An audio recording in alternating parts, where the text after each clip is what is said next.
હાલો મિત્રો, જય માતાજી, જય શ્રી કૃષ્ણ, હર હર મહાદેવ. હિતેશ ટુર્સ એન્ડ બ્લોગમાં આ બધાનું હાર્દિક સ્વાગત છે. મિત્રો, થંબનેલ જોઈને તમને ખબર પડી ગઈ છે આજ આપણે શું કરવાના છે. આજ મિત્રો આપણે બનાવવાના છે પતંગ. પતંગ કેવી રીતે બને છે તે જોવાનું છે. પેલા જમાનામાં કેવી રીતે પતંગ બનાવતા હતા તે આપણે જોવાનું છે. જબલામાંથી પતંગ બનાવવાની છે, તો વિડીયોમાં છેલ્લે લગી બના રહ્યો છે. ચાલો મિત્રો, આપણે પતંગ બનાવીએ. જો મિત્રો, એક આપણે આ જબલું લેવાનું છે અને આ બે હરી છે, અને આપણે આ દોરા વડે આપણે છે ને આ જબલાને કટિંગ કરીશું. કેવી રીતે કટિંગ કરવાનું છે તે પણ આપણે જોવાનું છે. તો આ આવી રીતે જબલું છે, પેલા આવી રીતે લેવાનું છે, આવી રીતે અહીંયાથી આવી રીતે બેવડું વારવાનું છે, આવી રીતે. પછી આવી રીતે ભી દઈ દેવાની, પછી આવી રીતે કટિંગ કરવાનું. જો આવી રીતે કટિંગ થઈ ગયું.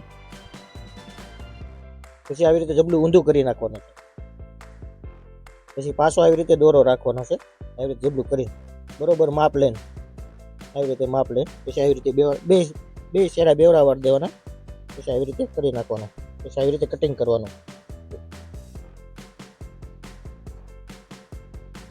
અને પછી આપણી પાસે કાંક આવી રીતે થઈ જશે. જુઓ પેલા આમાંથી આપણે કટિંગ કરવાનું છે. આમાં આવી રીતે કટિંગ કરવાનું છે.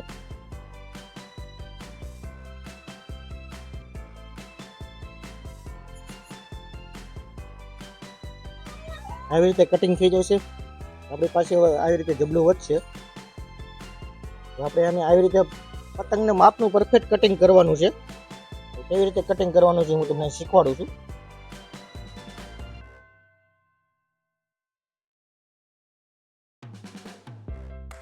પછી આપણે આવી રીતે બેવડું વારવાનું છે. જોઈ શકો છો, આવી રીતે કાગળ બેવડો વાર દેવાનો છે. આપણે બહુ મોટી પતંગ નથી બનાવતા, પણ નાની બનાવી છે. અને નાની પણ બનશે, પણ તોય સુપર બનશે. અને આપણે આ પતંગ ખાલી બનાવીને નથી બનાવવાની, બનાવીને પણ આપણે સગાવવાના પણ છે.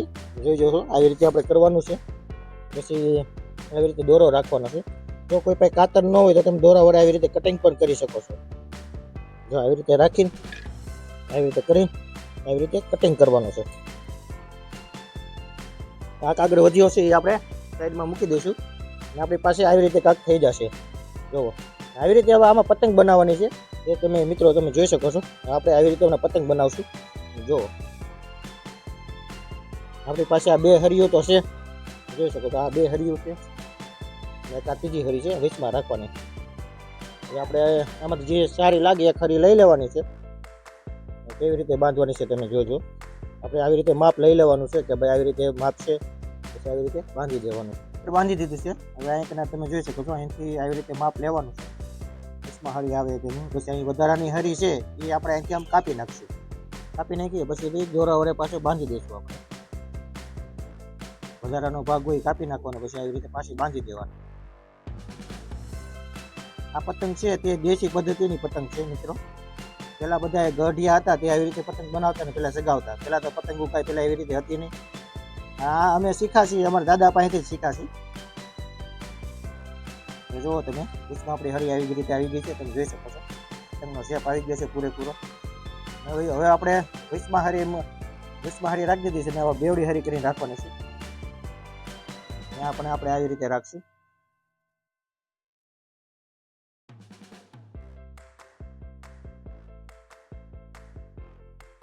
આ એકને આપણે આવી રીતે બાંધી દેવાનું છે દોરો.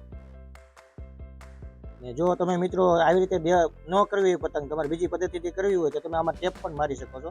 અમે તો દોરો મારીશી દેશી પદ્ધતિથી તમને બતાવીશું, જેથી તમને ખબર પડે કે પહેલાના ગઢિયા છે તે કેવી રીતે પતંગ સગાવતા. ગામડાના હતા બધાય, કેવી રીતે પતંગ સગાવતા તમે જોઈ શકો છો.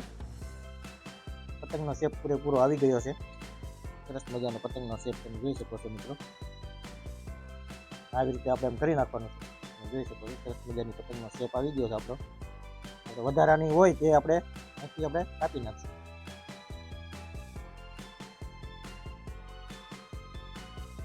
આપણે આવી રીતે હમણાં બાંધી દઈશું. અને પેલા આવી રીતે બેવડું વાર દેવાનું. ખાસ ધ્યાન રાખવાનું કે આવી રીતે બેવડું વાર દેવાનું, નહીં તો તમારો દોરો લસરી જશે અને તૂટી જશે. જો આવી રીતે બાંધી દેવો છે.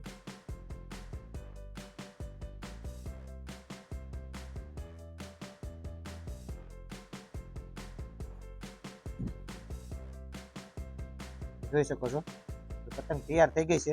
અને હવે આમાં એક હજક વસ્તુ ઘટે છે, તે શું ઘટે છે? પૂછડું. તે પણ આપણે એમાં બાંધશું અને પૂછડાનું પણ આપણે કટિંગ કરશું. આપણી પાસે વધેલો પ્લાસ્ટિક છે તેનું આપણે પૂછડું બનાવશું. તેના માટે પણ કટિંગ કરવું પડશે આપણે. તેના માટે પણ આપણે છે ને જરીક આપણે પેલા આવી રીતે કરવાનું છે, જોઈ શકો છો.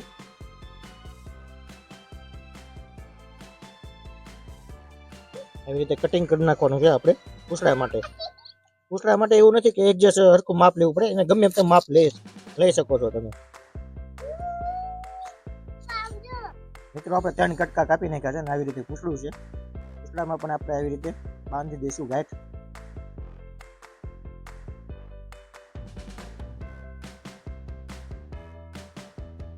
પૂછડા માટે સ્પેશિયલ આવી રીતે ગાંઠ બાંધી દેવાની છે. આપણે આવી રીતે પૂછડું બની જશે. પતંગમાં આપણે પૂછડું બાંધવાનું છે. એટલો થોડો કાપી નાખવાનો છે.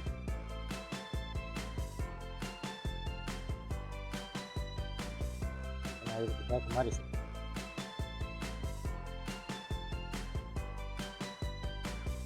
જોઈ શકો છો પતંગ આપણી આવી રીતે તૈયાર થઈ ગઈ છે.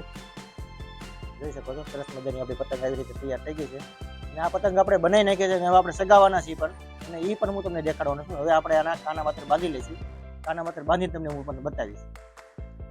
તો તમે જોઈ શકો છો આપણી પતંગ બનીને તૈયાર થઈ ગઈ છે અને આપણે કાના માત્ર પણ બાંધી દીધા છે. અને આવી રીતે પતંગ છે અને આપણે આ પતંગ સગાવાના છીએ પણ હોતન તમે જોઈ શકો છો થોડું સગે છે હોતન.